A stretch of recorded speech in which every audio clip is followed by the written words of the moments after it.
guys, what's going on? This is David Chin. You're on another edition of Pananomics Podcast, New York Weekly's #1 podcast. And let me tell you today, we got the big boss with the sauce, Big Bobby Maximus, a.k.a. the guy with the best dad bod out there. How you doing, Bobby? I like it. I'm doing good. How are you? Good.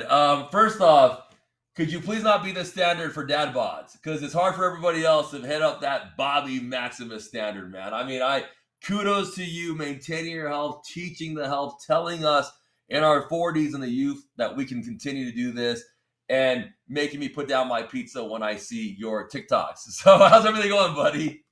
I like it. Things are good, but I do want to say something about that. And maybe we'll get into this, maybe we won't. It's actually a lot easier than people think. Oh yeah. Like it really, what it comes down to is, and I tell people this all the time, it's what your priorities are, right? And if you prioritize exercise, and by the way, it's easy for me to prioritize it when I'm paid for it. Like there's a built-in motivation for that.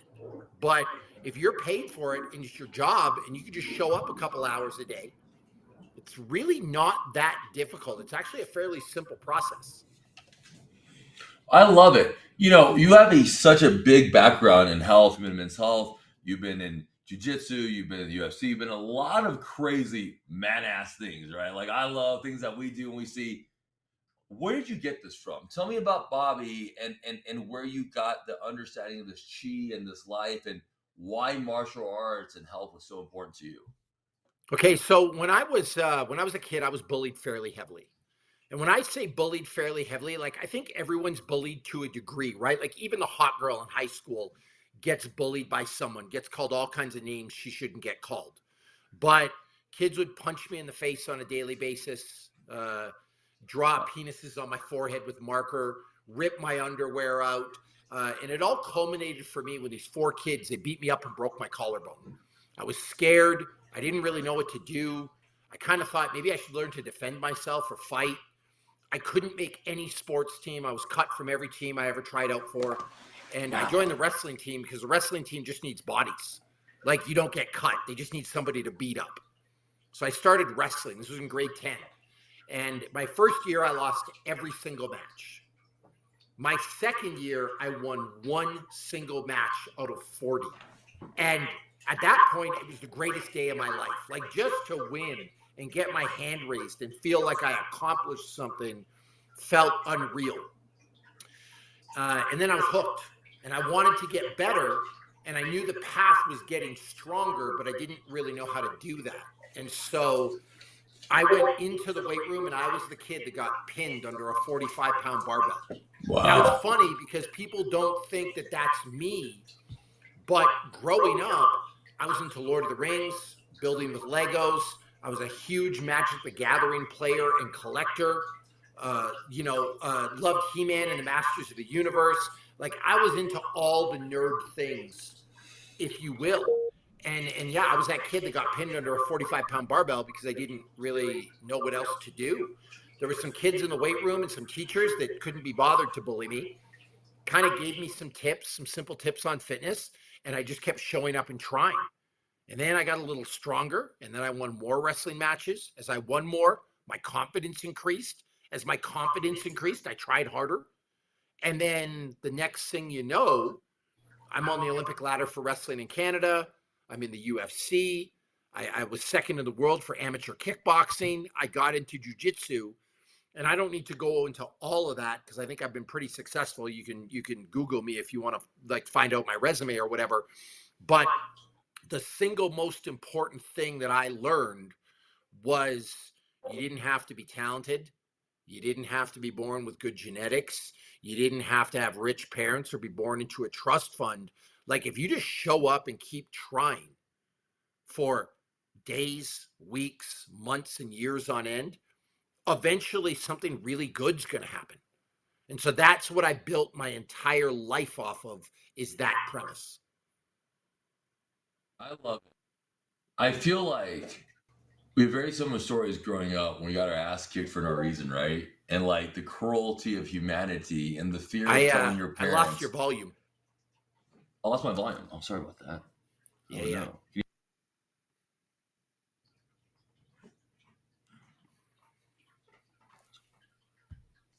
Can you hear me now? Yes, I can. Sorry about that. We're gonna edit that out. Ben, is the From echo better? We'll edit that out. Sorry about that. Ben, are we good on the echo?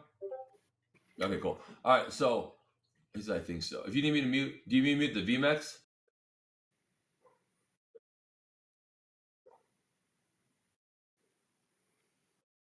So 5, 4, we back in 3, 2, 1. I feel like we have a very similar background because it's weird. I actually told my mom the story like 3 days ago, and she was pretty upset about it. I said, it's funny how the world works. I said, I remember getting my ass kicked from the basketball court all the way from the baseball diamond to some kid kicking me from behind, Yep. degrading me the whole time until I got to the stop sign, the stop sign where the crosswalk lady. And then I was like, please, in my head, well, I didn't even know what to do because I had never encountered such cruelness as a child and was just shocked, right? My heart like broke. Like, what is this horrible human element that exists? And like you, man, like He-Man, right? Like that, like mine is G.I. Joe's. Like those are like literally my G.I. Joe's back when I was a kid. Like that was what it is. Or these are our heroes, right? Like Yep. Hulk and things that mattered because we just wanted someone to save us, man. We want someone to help Yeah. us, right? And you found it in yourself and you're able to save and go and generate from that. And I think that's such a beautiful thing because I feel like a lot of people nowadays, they quit, man. It's so easy to quit. It's so easy to just not want to do it, right? It's so easy to just say you're not going to do it. Well, here's the thing with that, and it doesn't matter what it is. Offline, you and I were talking about what video games me and my kids play. There are video games that when you start them, you're absolutely terrible, right? Like they're built on a different platform, the movement pattern of the character, learning the buttons. But you show up and you play that thing for an hour a day. And I mean, you really play it. You don't kind of play while you're on your phone or you don't kind of play while you're talking. You actually you're 100% there. You put your phone down, you put your laptop down, and you're zoned in with the game. It's shocking how good you can get at video games in 6 months or 8 months or a year. And I really believe that applies to every aspect of life. Like when I tell you you can be whatever you want to be or whoever you want to be, that's absolutely true. You just have to work hard for it. And it seems to me that we live in a society where people want 3 easy payments of $9.99. They want a magic pill. They want to be something in 3 weeks and they discount the hard work that goes into it. And if they would just show up every day, they would be good at it, or they would get what they have coming to them. I agree. I think showing up is probably most of that battle, right? Actually, just Yeah. showing up. Like I remember about hearing Goggins about running. He's like, "Man, I stared at those fucking shoes for like 30 minutes. I don't want to run today." I talk about meditation. I'm like, man, there are days you don't want to meditate, but you just got to do it because there's just some sort of control. And that discipline, I think, brings good action. I mean, do you find yourself running in those issues too, or do you keep that constant motivation? No, I'm human. Like there are days I don't want to show up. There are days that I don't want to do the thing. There are days that I would rather just play video games or organize my Magic the Gathering cards rather than go sweat in a gym. But I show up because I know the value of it, because I made a commitment to myself and I've seen how successful that I can be on the other side. And this isn't just unique to the gym. This goes for being a father. Like, you know what I have to do for my kids every day? I don't have to buy them toys. I don't have to play video games with them. I don't necessarily have to go make money for them. But you know what I have to do? I have to show up in an emotional way. I have to be there for them. Um, it doesn't matter if I'm sad. It doesn't matter if I'm depressed. It doesn't matter if I'm stressed with work. I need to be there for those kids. Same thing in my relationship. You need to show up for your partner. And it's really, really hard some days to show up, but it's absolutely 100% worth it. And I don't like these influencers. I'm motivated 24/7. That is not true. Discipline and commitment will get you a lot further than motivation. It is impossible to be motivated every single day. Oh, 100%. I feel like you said it. Like, like when you were a kid, you didn't understand how guys and parents just did it. And it wasn't Yep. because they weren't hurting. It wasn't because we're not tired. It's not because we don't have our tough days. It's because we recognize that there's a greater purpose beyond us. There's a responsibility that is greater than us, not just for the people around us, but the universe as a whole, right? The light that I can clearly see you shine, Bobby, that attracted us together that same day. I feel like that has lacked a lot.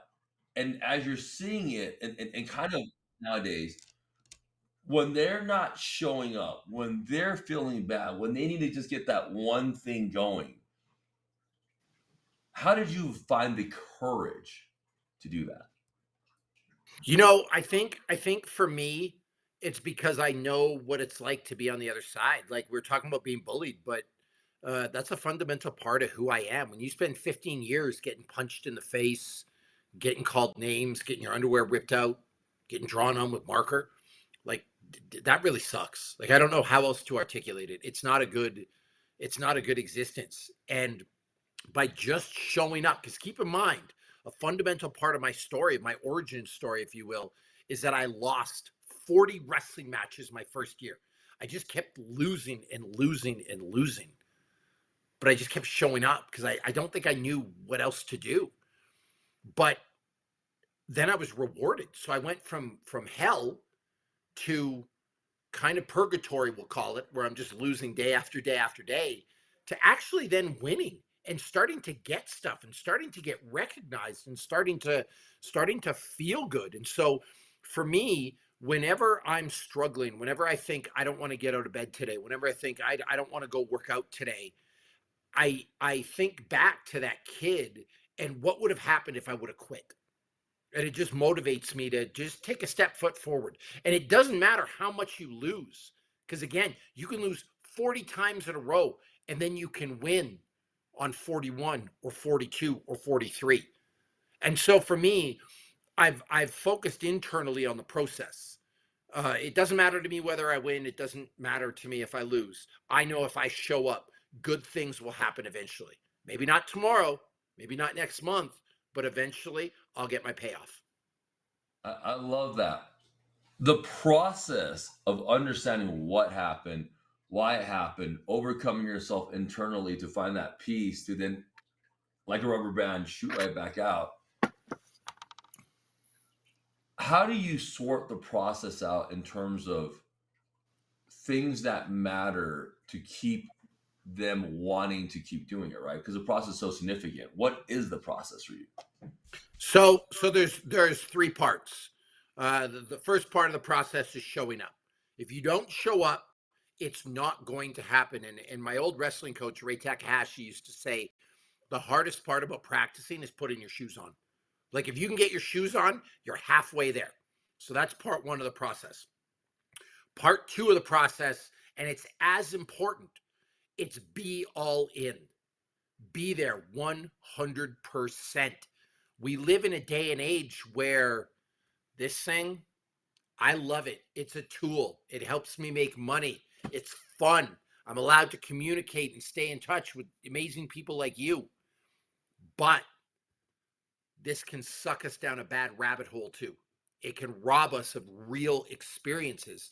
And if you just use three common examples, you're at the gym and you're sending more text messages than you are doing push-ups. You're out with your wife on a date night and you see this all the time. You look over at a couple and they're both in their phone and they're not even talking to each other. Like sure, they're at the same table, but they might as well be in different zip codes, right? Or a dad is with his kids and isn't paying attention to anything they're doing. He's took them to the park, and that's great, but he's not playing with them. He's not interacting with them because he's got his face in his phone. And so for me, when I'm doing something, I want to be all in. When I'm working out, I am working out. When I'm on a date with my wife, I'm on a date with my wife. When I'm playing Hogwarts Legacy, like I am in Hogwarts right now. Like I'm wearing the Gryffindor, the Slytherin like cloak, and I'm like right into it 100%. So if you can be all in, you're going to really immerse yourself in something and you're going to get good at it. And then the third thing, and this is more of a mental exercise, stop focusing on the outcome. You have no real control over the outcome. Control the process. You can control showing up and you can control being all in. If you can do those things, I promise you, you'll be successful. Stop focusing on winning, losing, and things that are kind of beyond your control to a degree. That's great, man. I feel like the 1, 2, 3 are the most realistic and achievable goals to just do what you said, just to start. And there's just great reset reminders when you have to restart, right? Let me ask you a couple questions. You, with the UFC, you've done Olympic stuff, you've done obviously jujitsu. Who right now, out of everybody in the UFC, would you want to punch in the face and go one on one with? Oh man, probably Kobe Covington. This, Bobby, I want to hear this. Okay, so here's the deal. He just had a press conference where at the end of the press conference, he comes back on the mic and he says, fuck LeBron James. I don't know what his deal is. I mean, he's obviously trying to drum up publicity. He's obviously trying to be controversial, and he runs his mouth a lot. And I get that he's trying to get paid, but let's look at the bigger picture here. Why fuck LeBron James? We're talking about a guy who, at 17 years old, was handed the world. LeBron James' mother was pregnant in high school with him. He didn't grow up with a dad. He struggled every step of the way. The odds were stacked against him. Like, he came from poverty. And yet, despite that, and being handed the keys to the kingdom at 18, he's never had a scandal. He's not out here having affairs. He doesn't say negative things about anybody. He's constantly and positively uplifting. He's given tens, if not hundreds of $millions to charity. And you're going to try to tear this guy down? Like, to me, there's this thing that's happened in life, in social media and the media in general, where there's this troll mentality where you're going to build yourself up by tearing other people down. And honestly, I'm not a fan of it.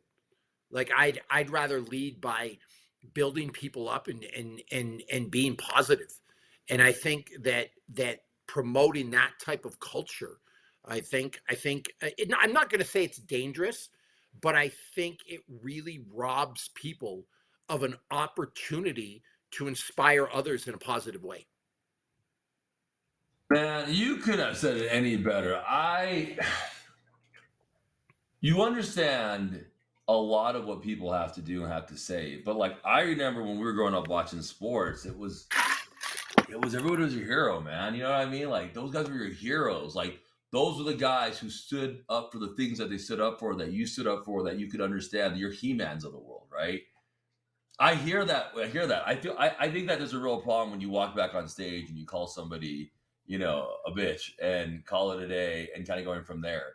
And I think that when you take the Bobby hands of freedom, and I think that when you do it, and you wrap it around. I think that would be great to see because you're doing it for the intentional of why you have to be a jerk. Like you want to build your brand, you want to build anything else. You don't have to keep tearing everyone down. That to me is a bully mentality. That's something that I hate. You hate. Like it's unnecessary, right? Well, and here's the deal. Like, if we're really honest with each other, there's times in my life where I'm sure I've been a bully, where I've said something unkind to somebody, where I've said something hurtful. Everybody has that tendency. And even the bullied bullies other people. I get it. But it's important to recognize to just try and be better. You know what I mean? It's okay to mess up. I'll give you another example. A word that used to be in my vocabulary was the word pussy, calling somebody a pussy. So I'm sitting at dinner with you, and I think the world of you and your wife. And I'm sitting there and I say, David, you're being a pussy. I've just put her down, whether I realize it or not, because I've now said to you, you're weak because you're a woman. Does that mean that your wife is weak? And if she says to me, hey, like, do you think I'm weak because I'm a woman? I can't say anything to that. Like, that's inadvertently hurtful. And so maybe I didn't mean anything by it. Maybe I didn't put that together, but it's still reality. And so it's a word that I've tried to get rid of from my vocabulary because I think it's inherently put downy. And some people would disagree with me, and some people, but you know what? What I've learned is, you know what I can always call you, David? I can call you what I meant to call you, and that was weak. I can use the proper word. I can just be say, hey, David, you're being weak right now. You understand what I'm saying? And so when you see people like Kobe Covington that are constantly, purposely, and methodically just attacking and tearing other people down, I'm just not a fan of it. Like, that's not what I gravitate. I on the other hand, I gravitate towards the LeBron James of the world, the guy who was handed hundreds of millions of dollars, and by all statistical things that could have been put in the universe, he should have failed and screwed up, and the dude didn't. That's who I want my kid to emulate, not Kobe Covington. I love that, man. I love that you see the universal truth and picture of things. I feel like the man is more important than definitely the coin and going from there. Let me ask you another question. Who is the hardest hitting person you've gone against? And my second question is, who also is the best submission person you've gone against? Okay, so I mean, there's two answers that I could give you. There's the answer in competition and people that I've trained with. I'm going to give you people that I've trained with because it's much more fun of an answer. Boss Rutan hits harder than any man I've ever been in a ring with. I had the opportunity to train under Boss, to train with Sean Tompkins, and Boss Rutan's his kick is it's a savage level of power like I've never experienced. And so he is absolutely incredible when it comes to the art of striking. I think he's one of the best of all time by far. Now, when it comes to submission, I fought a guy named Elliot Marshall. He's an incredible jujitsu player, and he's the best jujitsu guy I've fought in MMA. In actual jujitsu, it's Gabe Gonzaga, who was a UFC champion, a UFC legend, and it's pretty cool to be able to sit here and say I fought a guy like Gabe Gonzaga. It's pretty cool to say I fought a guy like Elliot Marshall. And I've had the opportunity, like, one of the things I'm blessed with is to train with some really incredible people and fight some really incredible people from all over the world. And it really is an honor, you know? It's amazing, man. I mean, to be synonymous with names like that, that is a legendary mindset, a legendary ability, something that I believe is a frequency of energies and kind of going from there. And so that is really, really cool to hear to see those guys. Now, as we're wrapping up, and I appreciate a lot of your time, tell us a little bit more about how people get a hold of you and train with you and work with you. Yeah. So, I mean, it's actually pretty easy. And this is where I know I ripped on social media a little bit earlier, how, like, this is robbing us of our life, right? But now I'm going to give you the positive of this. If you type Bobby Maximus into Google, if you type it into YouTube, if you type it into Instagram, if you type it into the TikTok, if you type it into what's the thing with the bird called now, X, if you type it into the threads, you can find me. And so you can go to bobbymaximus.com. And so all things Bobby Maximus, if you literally any platform, you just type my name in, you've got a vehicle to find me. And because of that, I have met all kinds of wonderful people from all over the world. I have been able to positively influence people from all over the world. And in turn, I've been positively influenced by people from all over the world, you know? Um, And so yeah, you can get a hold of me anywhere. And the other thing I'll tell you, if you see me at a gym, you see me out for dinner, you see me. This actually just happened to me in the Austin airport. And it's funny. It's a real important story I want to tell because it really affected me. I was sitting in a chair. My flight had gone in. I was tired. I had to go to a work meeting. The ride was going to be there in about 30 minutes. I just wanted some time to myself. This guy came up to me and he's like, "Excuse me, are you Bobby Maximus?" And I said, "Yeah." He goes, I just wanted to say hi and shake your hand." And I'm like, "Hey man, yeah, okay, cool. Pleased to meet you." And then he was like, "You changed my life." I said, "What?" And he said, "Yeah." He said, "You helped me lose 90 pounds. I was an alcoholic and you helped me deal with that. I'm a better dad to my kids." And I was like, wow. Like I and so I had this really meaningful interaction with him, and we talked for a little bit. He said he'd fallen off a little bit, but he was getting back on it.